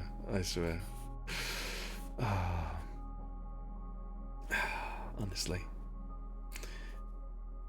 He'd been starved of anything more occult than a harvest festival. But words poured into his mind like water into a quire of blotting paper. Dog lay under the table and growled. He was beginning to have serious doubts about himself. Anathema didn't only believe in ley lines, but in seals, whales, bicycles, rainforests, old grain in loaves, recycled paper, white South Africans out of South Africa, and Americans out of practically everywhere down to and including Long Island. She didn't compartmentalize her beliefs. They were welded into one enormous seamless belief, compared with which that held by Joan of Arc seemed a mere idle notion. On any scale of mountain, moving it shifted at least 0.5 of an alp. It may be worth noting that most human beings can rarely raise more than 0.3 of an alp. Adam believed things on a scale ranging from 2 through to 15,640 Everests. No one had ever used the word environment in Adam's hearing before. The South American rainforest were a closed book to Adam, and it wasn't even made of recycled paper. The only time he interrupted her was to agree with her views on nuclear power. I've been to a nuclear power station. It was boring. There was no green smoke and bubbling stuff in tubes. Shouldn't be allowed. Not having proper bubbling stuff when people have come all the way to see it, having just a lot of men standing around, not even wearing spacesuits. They do all the bubbling after visitors have gone home, said Anathema grimly. Huh, said Adam. That should have been done away with this minute. Serve them right for not bubbling, said Adam. Anathema nodded. She was still trying to put her finger on what was so odd about Adam, and then she realized what it was. He had no aura. She was quite an expert on auras. She could see them if she stared hard enough. They were a little glow of light around people's heads, and according to a book she'd read, the colour told you things about their health and general well-being. Everyone had one. In mean-minded, closed-in people, they were a faint, trembling outline, whereas expansive and creative people might have one extending several inches from their body. She'd never heard of anyone without one at all, but she couldn't see one around Adam at all. Yet he seemed cheerful, enthusiastic, and as well balanced as a gyroscope. Maybe I'm just tired, she thought. Anyway, she was pleased and gratified to find such a rewarding student, and even loaned him some copies of New Aquarian Digest, a small magazine edited by a friend of hers. It changed his life. At least, it changed his life for that day. To his parents' astonishment, he went to bed early, and then lay under the blankets until after midnight with a torch, magazines, and a bag of sherbet lemons. The occasional "brilliant" emerged from his ferocious chewing mouth. When the batteries ran out, he emerged into the darkened room and lay back with his head pillowed in his hands, apparently watching the squadron of X-Wing fighters that hung from the ceiling. They moved gently in the night breeze, but Adam wasn't really watching them. He was staring instead into the brightly lit panorama of his own imagination, which was whirring like a fairground. This wasn't Wensleydale's aunt and a wine glass. This sort of occulting was a lot more interesting. Besides, he liked Anathema. Of course, she was very old, but when Adam liked someone, he wanted to make them happy. He wondered how he could make Anathema happy.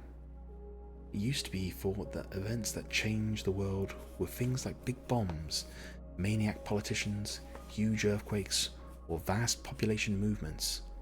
But it has now been realized that this is a very old-fashioned view held by people totally out of touch with modern thought. Things that really change the world, according to chaos theory, are the tiny things. A butterfly flaps its wings in the Amazonian jungle, and subsequently a storm ravages half of Europe. Somewhere in Adam's sleeping head, a butterfly had emerged. It may or may not have helped Anathema get a clear view of things if she had been allowed to spot the very obvious reason why she couldn't see Adam's aura. It was for the same reason that people in Trafalgar Square can't see England. Alarms went off. Of course, there's nothing special about alarms going off in the control room of a nuclear power station. They do it all the time. It's because there are many dials and meters and things that something important might not get noticed if it doesn't at least beep. And the job of shift charge engineer calls for a solid, capable, unflappable kind of man, the kind you can depend on not to make a beeline for the car park in an emergency. The kind of man, in fact, who gives the impression of smoking a pipe even when he's not. It was 3 a.m. in the control room of Turning Point Power Station. Normally a nice quiet time when there is nothing much to do but fill in the long and listen to the distant roar of the turbines. Until now. Horace Gander looked at the flashing red lights. Then he looked at some dials. Then he looked at the faces of his fellow workers. Then he raised his eyes to the big dial at the far end of the room. 420 practically dependable and very nearly cheap megawatts were leaving the station. According to the other dials, nothing was producing them. He didn't say, "That's weird." He wouldn't have said, "That's weird," if a flock of sheep had cycled past playing violins. It wasn't the sort of thing a reasonable engineer said. What he did say was, "Alf, you'd better ring the station manager." 3 very crowded hours went past. They involved quite a lot of phone calls, telexes and faxes. 27 people were got out of bed in quick succession, and they got another 53 out of bed because if there is one thing a man wants to know when he's woken up in a panic at 4 a.m, it's that he's not alone. Anyway, you need all sorts of permissions before they let you unscrew the lid of a nuclear reactor and look inside. They got them. They unscrewed it. They had a look inside. Horace Gander said, "There's got to be a sensible reason for this. 500 tons of uranium don't just get up and walk away." A meter in his hand should have been screaming. Instead, it let out the occasional half-hearted tick. Where the reactor should have been was an empty space. You could have had quite a nice game of squash in it. Right at the bottom, all alone, in the centre of the bright cold floor, was a lemon sherbet. Outside, in the cavernous turbine hall, the machines roared on. And 100 miles away, Adam Young turned over in his sleep. That was Thursday. Now we go into Friday. Oh, but we do have ad break about to come in, guys. So, the ad break will be here in about a minute's time. When the ad break comes in, I'll move us over to the BRB screen. We'll take a quick 2-3 minute break. Please use the opportunity to grab a drink, get some food, stretch your legs, do anything you need to do. When we come back, we'll have no more ads for the rest of the stream. Probably go for another half an hour after this. Like I said, we don't tend to do too long with these storytelling streams, but yeah. And then I think after that I might jump in the Discord server, so if anybody is around and they want to hang out for a bit, please feel free to join. I'll be there. You can chat, whatever you need to do. Emmy, for the love of God, stop rolling your ankles. I did a PSA on this. Oh God, honestly. But yes, guys, we're about to have an ad break, so I will put us onto the BRB screen. I will see you all very, very shortly. That's... What the hell is that? You're mine, my master. Guys, we're going to play with our balls again. You want answer? No, not yet, not yet. What do you mean you two? Why is everybody... It's been too long, okay? Look, the cube thing falls, and there's the portal up there, and I don't know how to get this through. I've only got one portal I can use. Never played, and even I know. What is this? What is this? God. Why is everybody being so mean to me? I can't fire a portal through there either.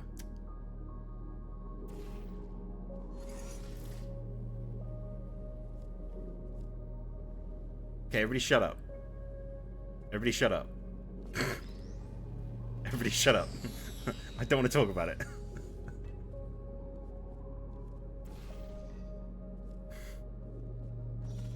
Shut up. Let me in. Let me in. Let me in. Oh god, I clipped it. Yeah, there we go. Brute force. What do you mean? Oh, what do you mean landing's unavailable right now? Oh, come on. This is a perfectly legitimate place for me to be. Oh, God. Okay. Actually, I'm kind of thinking that maybe I wasn't supposed to get in here. That's not how you do it. Well, that's how I did it.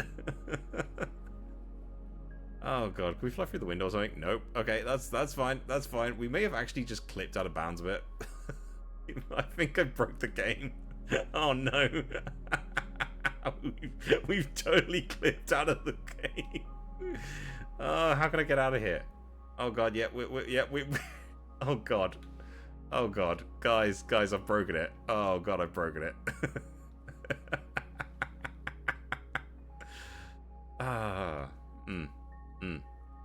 This is fine. This is fine. If you do not appreciate it, we can move on. I will not dwell on a rejected gift.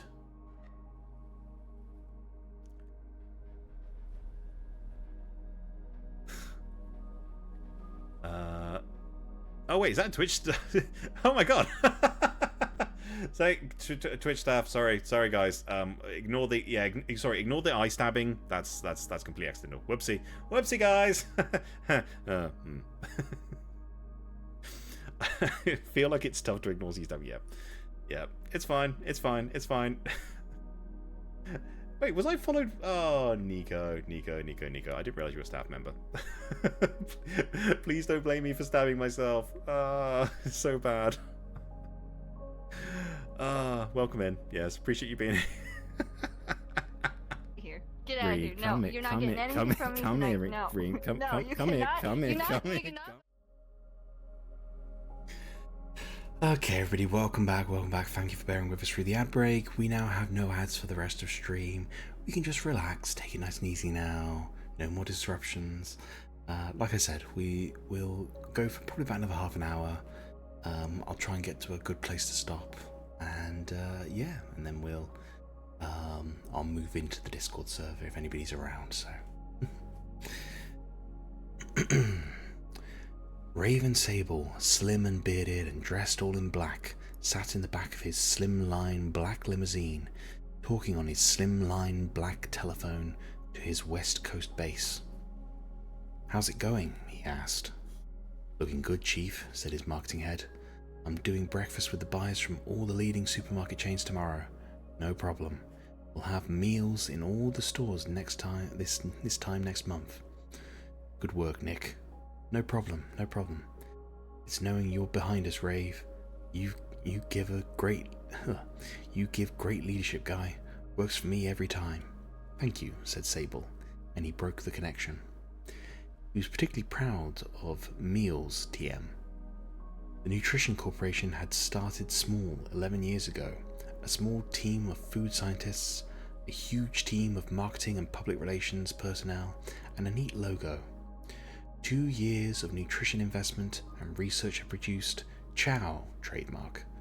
Chow trademark contained spun, plated, and woven protein molecules capped and coded, carefully designed to be ignored by even the most ravenous digestive tract enzymes. No calorie sweeteners, mineral oils replacing vegetable oils, fibrous materials, colorings and flavorings. The end result was a foodstuff almost indistinguishable from any other except for 2 things. First, the price, which was slightly higher, and second, the nutritional content, which was roughly the equivalent to that of a Sony Walkman. It didn't matter how much you ate, you lost weight. And hair, and skin tone, and if you ate enough of it long enough, vital signs. Fat people had bought it. Thin people who didn't want to get fat had bought it. Chow trademark was the ultimate diet food. Carefully spun, woven, textured, and pounded to imitate anything, from potatoes to venison, although the chicken sold best. Sable sat back and watched the money roll in. He watched Chow trademark gradually fill the ecological niche that used to be filled with the old untrademarked food.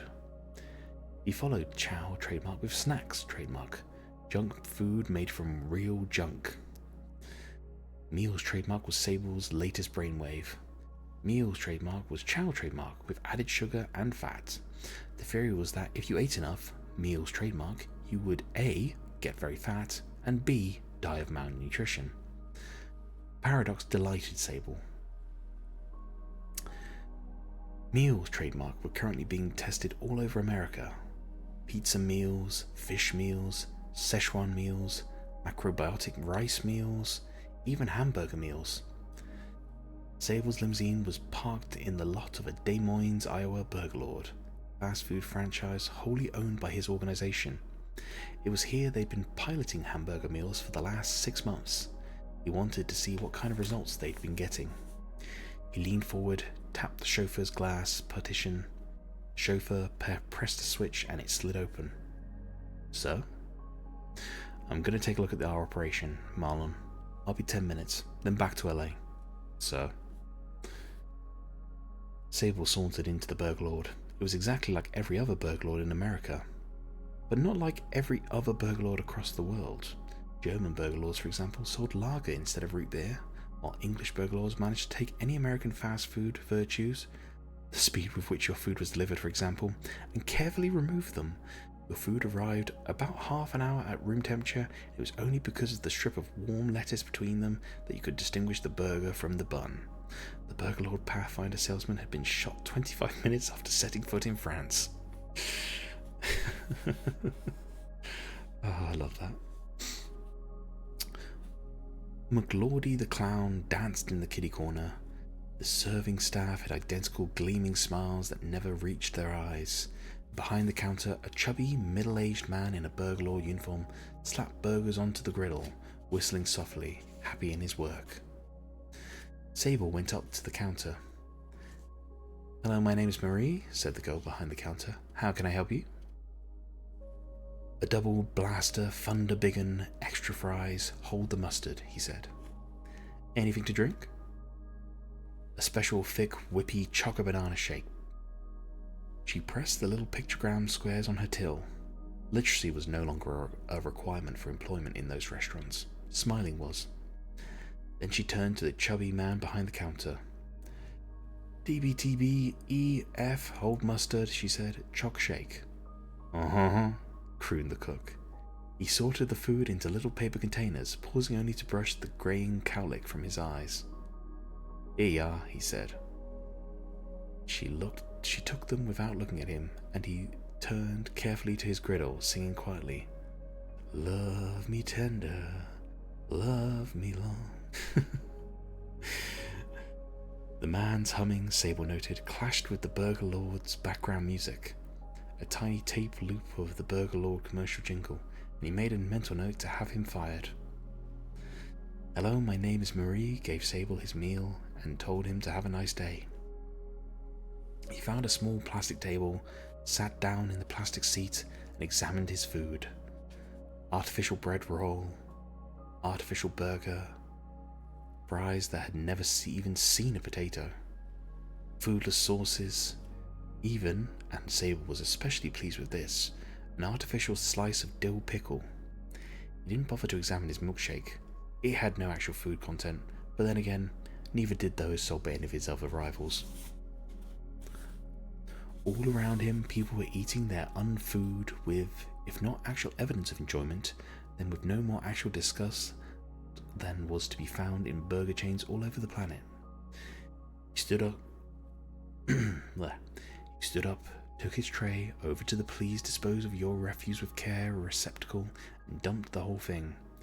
If you had told him that there were children starving in Africa, he would have been flattered that you'd noticed. There was a tug at his sleeve. "Party name of Sable?" asked a small, bespectacled man in an International Express cap holding a brown paper parcel. Sable nodded. "Thought it was you. Looked around, thought, tall gent with a beard, nice suit, can't be that many of them here. Package for you, sir." Sable signed for it. His real name. 1 word. 6 letters. Sounds like examine. "Thank you kindly, sir," said the delivery man. He paused. "Here," he said. "That bloke behind the counter. Does he remind you of anyone?" "No," said Sable. He gave the man a tip, $5, and opened the package. In it was a small pair of brass scales. Sable smiled. It was a slim smile, and was gone almost instantly. "About time," he said.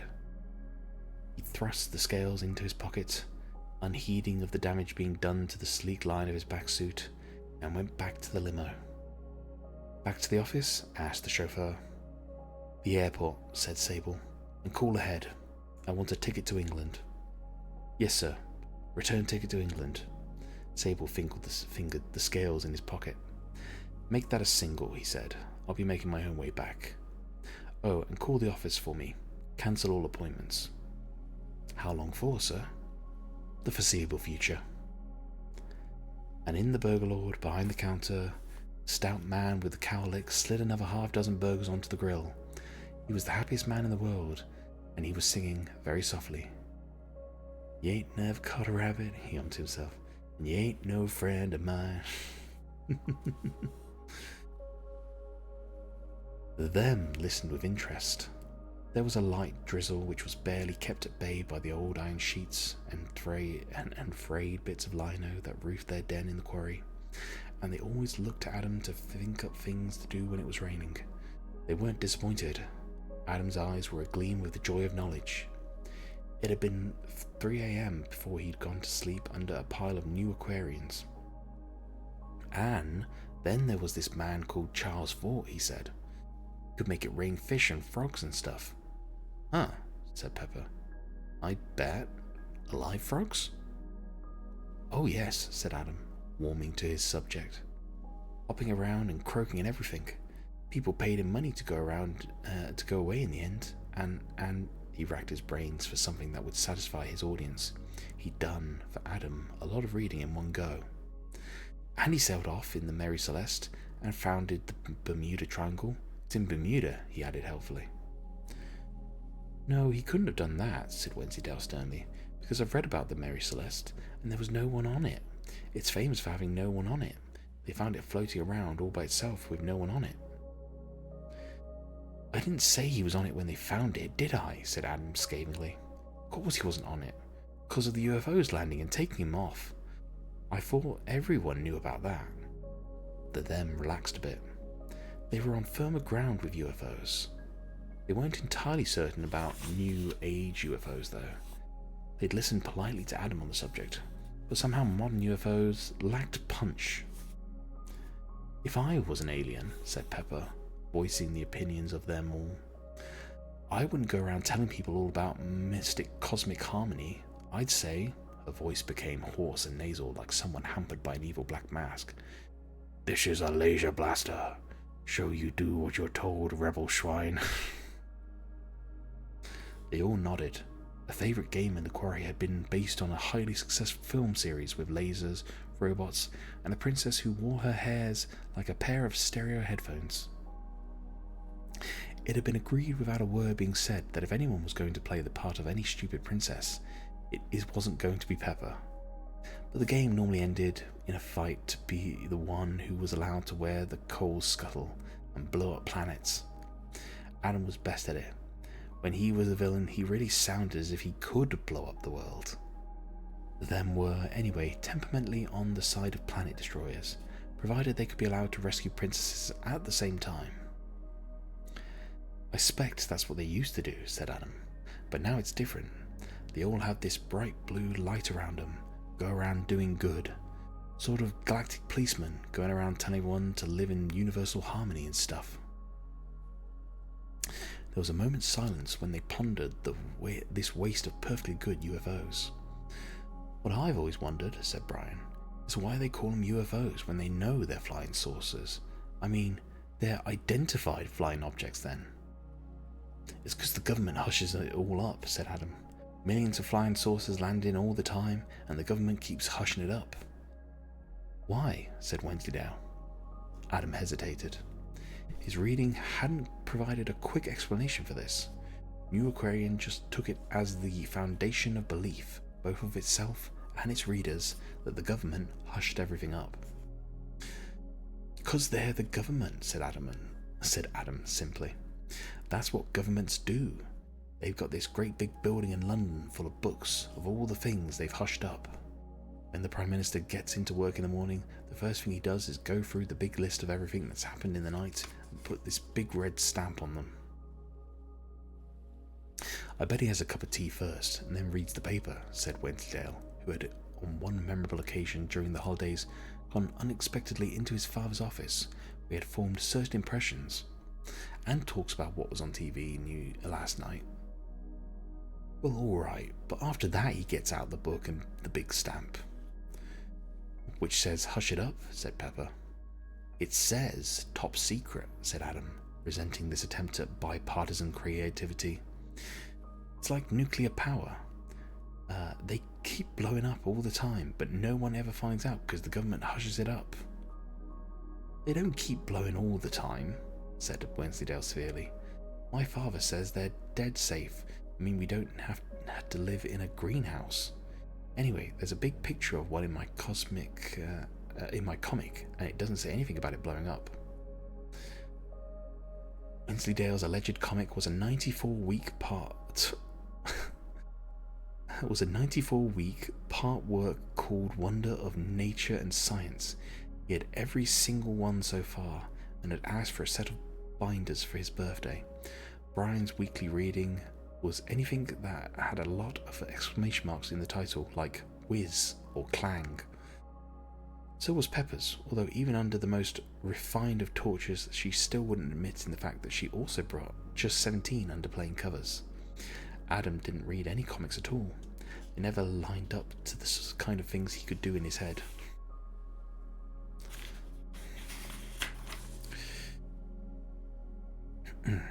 "Yes," said Brian, "but you lent me that comic afterwards, and I know what type of picture it was." Wensleydale hesitated, and then said in a voice heavy with badly tried patience, "Brian, just because it says exploded diagram."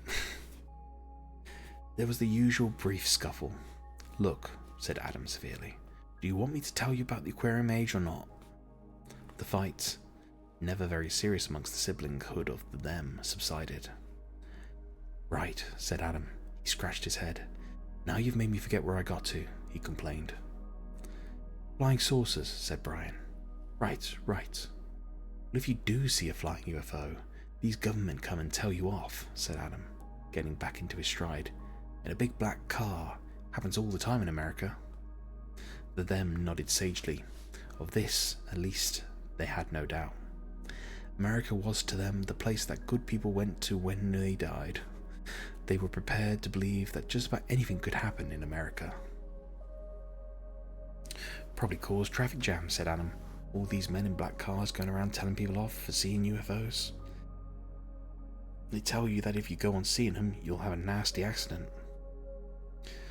"Probably get run over by a big black car," said Brian, picking at a scab on a dirty knee. He brightened up. "Do you know," he said, "my cousin said that in America there's shops that sell 39 different flavors of ice cream." This even silenced Adam briefly. "There aren't 39 flavors of ice cream," said Pepper. "There aren't 39 flavors in the whole world." "There could be, if you mix them up," said Wensleydale, blinking owlishly. "You know, strawberry and chocolate, chocolate and vanilla." He sought for more English flavors. "Strawberry and vanilla, and chocolate," he added lamely. "And then there's Atlantis," said Adam loudly. He had their interest there. They enjoyed Atlantis. Cities that sank under the seas were right up the them streets. They listened intently to a jumbled account of pyramids, weird priesthoods, and ancient secrets. "Did it just happen suddenly or slowly?" said Brian. "Sort of sudden and slowly," said Adam. Because a lot of them got in boats to all the other countries and taught them how to do maths and English and history and stuff." "Don't see what's so great about that," said Pepper. "Could have been good fun when it was sinking," said Brian wistfully, recalling the one occasion when Lower Tadfield had been flooded. People delivering the milk and newspapers by boat, no one having to go to school. "If I was an Atlantean, I'd have stayed," said Wensleydale.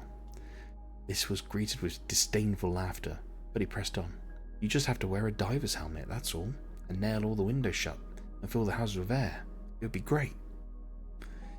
Adam greeted this with the chilly stare he reserved for any of them who came up with an idea he really wished he'd thought of himself. "They could have done," he conceded, somewhat weakly. After they'd sent all the teachers off in the boats, maybe everyone else stayed on when it went down." "We wouldn't have to wash," said Brian. whose parents forced him to wash a great deal more than he thought could possibly be healthy. Not that it did any good. There was something basically ground in about Brian. Because everywhere would stay clean, and you could grow seaweed and stuff in the garden, and shoot sharks, and have pet octopuses and stuff. And there wouldn't be any schools and stuff, because they'd have got rid of all the teachers. They could still be down there now, said Pepper. They thought about the Atlanteans, clad in flowing mystic robes and goldfish bowls, enjoying themselves deep under the choppy waters of the ocean. Huh, said Pepper, summing up their feelings. What shall we do now, said Brian. It's brightened up a bit. In the end, they played Charles Fort Discovering Things. This consisted of one of them walking around with the ancient remains of an umbrella, while the others treated him to a rain of frogs, or rather, frog.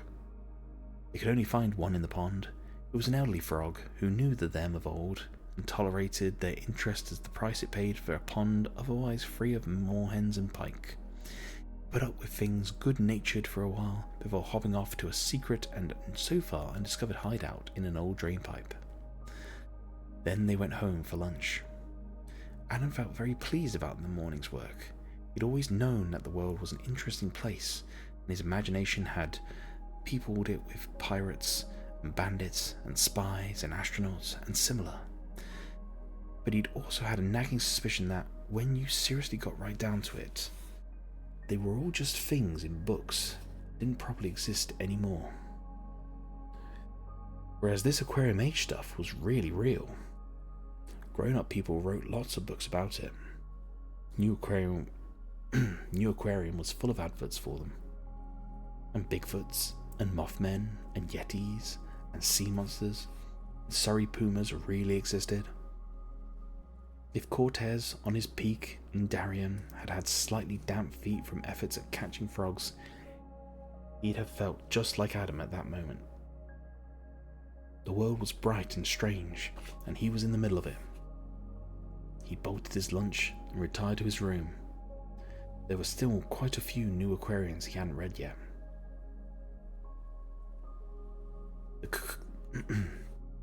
The cocoa was a congealed brown sludge half filling the cup. Certain people had spent hundreds of years trying to make sense of the prophecies of Agnes Nutter. They had been very intelligent in the main. Anathema Device, who was about as close to being Agnes as genetic drift would allow, was the best of the bunch.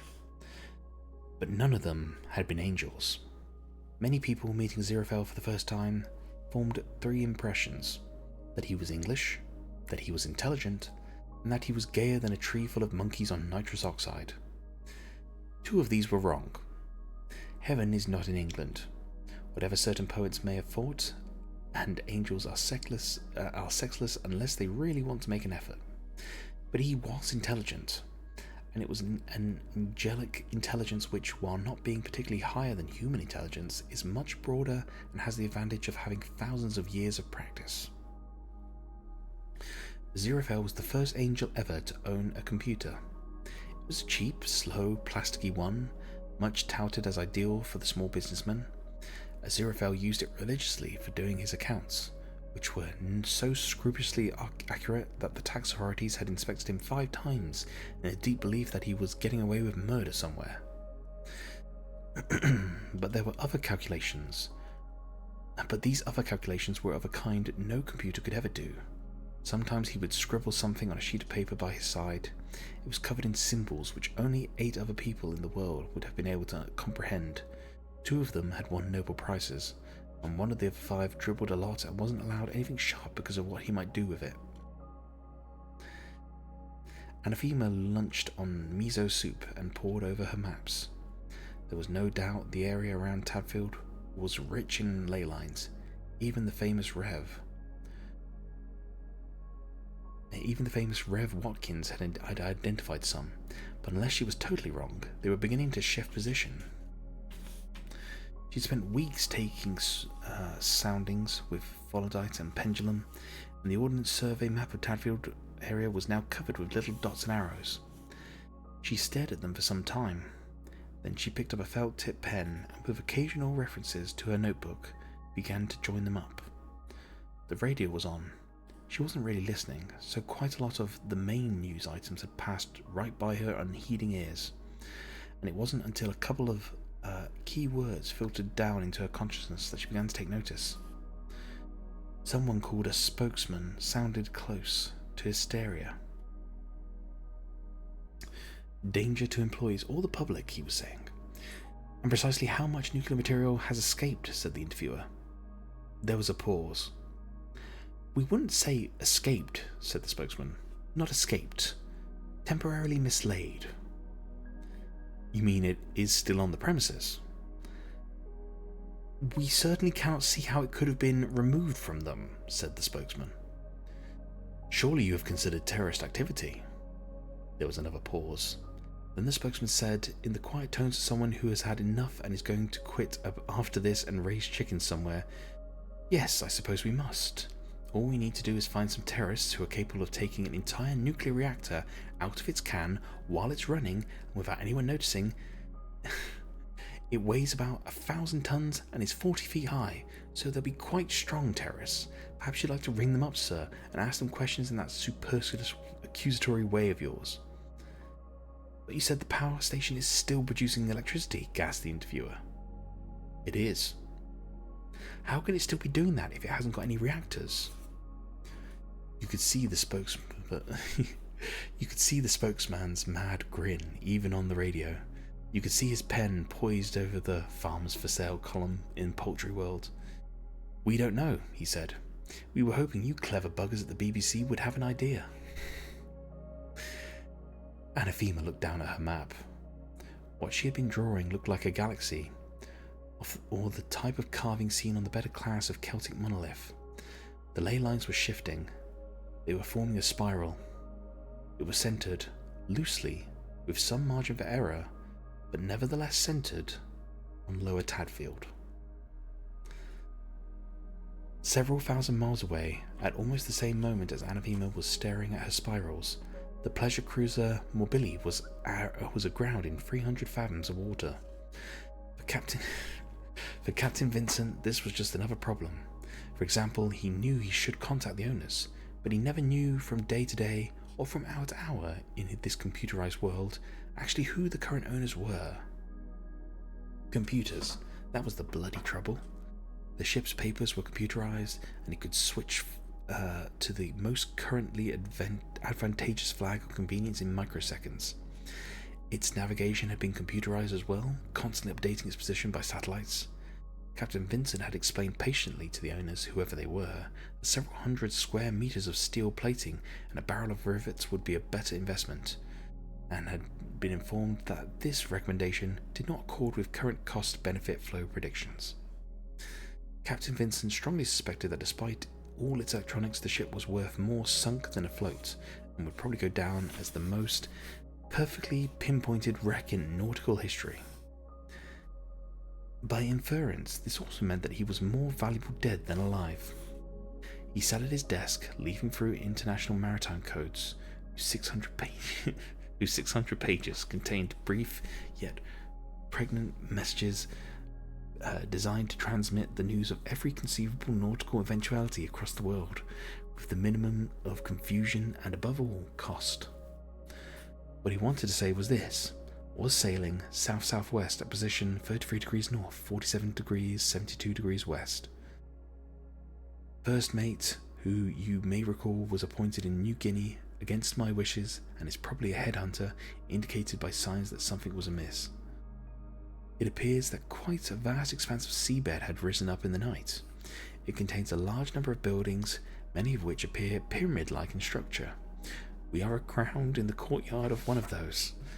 There are some rather unpleasant statues. Amiable old men in long robes and diving helmets have come aboard the ship and are mingling happily with the passengers who think we organise this. Please advise. His questing finger moved down the page and stopped. Good old international codes. They'd been devised 80 years before, but the men in those days had really thought hard about the kind of perils that might possibly be encountered on the deep. He picked up his pen and wrote down XXXVQVVX. Translated, it meant have found the lost continent of Atlantis. High Priest has just won Quoits contest.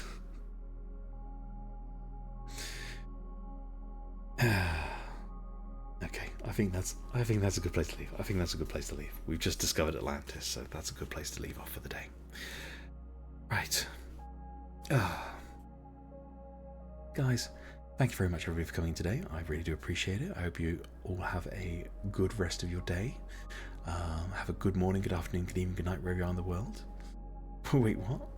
Yeah, we just discovered Atlantis, Demi. We just discovered Atlantis, so we're going to wrap up there. I think that's a good place to leave it.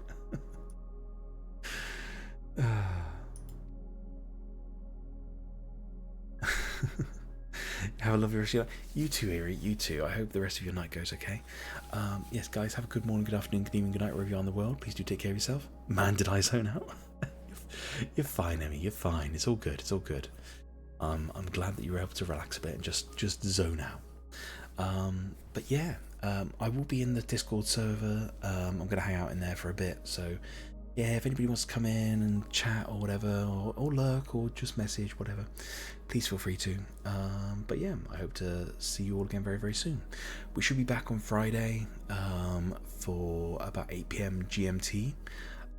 Hopefully, I think we might do some more of our Marvel Rivals. We'll see. We'll see. Might also do some Hollow Knight. We might do a mix. We'll see. Friday fun day. Yes, it is our favorite day, the Foxy Feel Good Friday. So yes. But yeah, I hope everybody has a good rest of their day. Please do take care of yourselves. And yeah, I will catch you all very, very soon. Take it easy, everybody.